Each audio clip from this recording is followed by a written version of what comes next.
All right. Practice 1 in the books for 2023.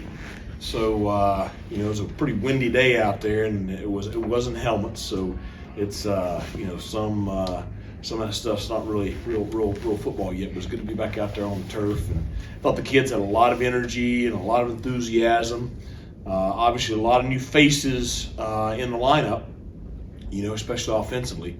And so, but a lot of those guys have been waiting their turn and been working really hard to be ready when that time come. And I thought that all that created just a lot of positive energy out there. So, good solid day one. And I told them the goals to sharpen things up and look a little bit better on Thursday and focus on getting better every day. So we'll be in helmets on Thursday. We'll be in shells Friday afternoon, a little bit shorter Friday afternoon because we'll turn right around and go Saturday morning. We'll be full pads Saturday morning, our first live contact of the spring. So, should be an exciting week. Questions?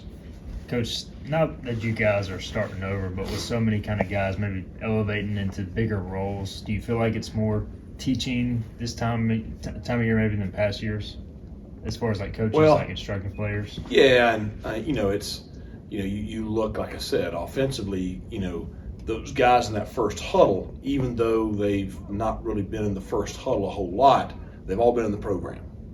And so it's it's not like they don't know what they're doing, and not like they can't go out there and do it. They've been preparing for this. I think there's a lot of teaching going on with some of our younger players, and that was the big focus today. Was just coaching them really hard, kids being coachable. I told the kids, I said, listen, if you screw up, you screw up. Nobody's going to yell at you for screwing up. Just great effort and great energy. That was our big focus for the day, and I thought we had that. I guess sort of going off that, as you get multiple years into this, like you doing this, like how has maybe the goals or the shapes of these spring practices changed over the years? Well, I think, you look at the roster top to bottom. I mean, I think, you have a very solid roster, and you have a lot of guys that have been in the program for multiple years. And so it's not like you're out there coaching effort and attitude. It's not like you're out there coaching, all the little stuff that you had to coach early on. That stuff, is kind of ingrained in all those kids. And the new faces, basically what you tell them is, if you don't know what to do, just watch the guys in the first group, because they're going to do things right most of the time. So I think that's the advantage of, being here multiple years in. Now, you go through this when you had a couple of guys declare early, you had, a couple of seniors that had been here for a while. And when those guys graduate out, and you see this in programs across the country, you got to be ready, have the next guy ready, to step up. And so that was what you saw out there today. You've talked about new faces. How many freshmen have entered this spring? No, as far as freshmen, there's only a handful of freshmen. You have Javius Bond, the running back. You have Cam Durant, the offensive lineman. You have Raheem Jeter, freshman quarterback. You have Brock Winstead, freshman long snapper. Will Coach, freshman offensive lineman. That may be it for freshmen, unless I'm forgetting somebody. I don't think I am.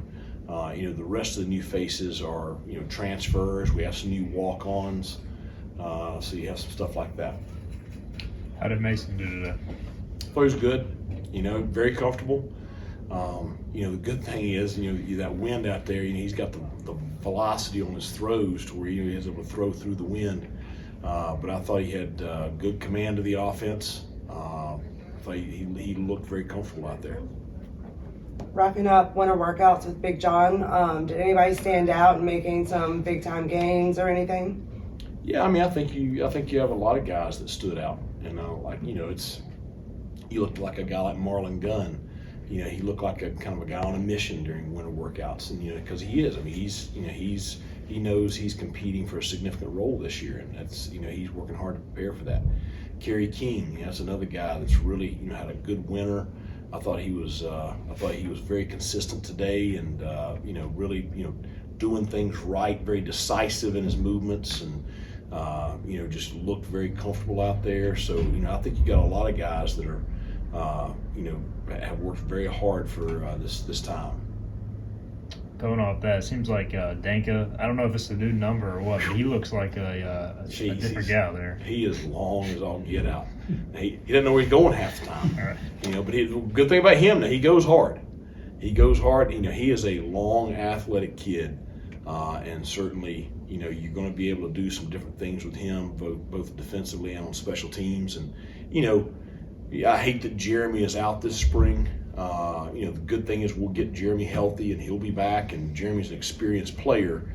But it does give opportunity for, guys like Jack. Jack's got a chance to really solidify himself as a kind of a cornerstone guy defensively this spring. And then a guy like Sam is going to get a lot of reps, a lot of coaching, a lot of work.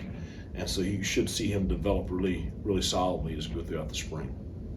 With some some new coaches, like I think Shankweiler's gone too. Is it good for them just to kind of get to know these guys? Shank was still around out there. Okay. He was still lurking around out there. He's not going to be too far away. But nah, it's we got with Jules and Alan both, two. I think that have shown themselves right now to already be just really good hires. I'm very pleased. They're both just solid character people and very knowledgeable. They've really connected with the players very well so far. Alan's got a lot of enthusiasm with those offensive linemen, so that's it's going to be a lot of energy out there. I told the linemen that when we get the O-line, D-line together, and you got Coach Tesh and Alan out there in the middle of it, they maybe end up going one-on-one or something like that. So. But I think those two guys are great additions to our staff.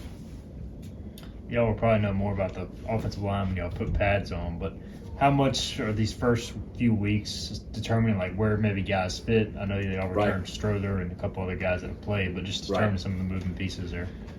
Well, you feel like if everybody was healthy, you got a couple of them that are watching right now. If everybody's healthy, you have a very solid five. You got to kind of just figure out who goes where kind of deal. And, with a couple of guys out, you have some other guys getting opportunities to show that they belong this spring. So, there's some known commodities. There's also some guys that, like we talked about with some other positions, that have been kind of waiting their turn. And so, with linemen, really with the roster in general, until we get to Saturday, you can't put a whole lot of stock into a helmet in practice, and there's lots of guys that look good out there, in helmets.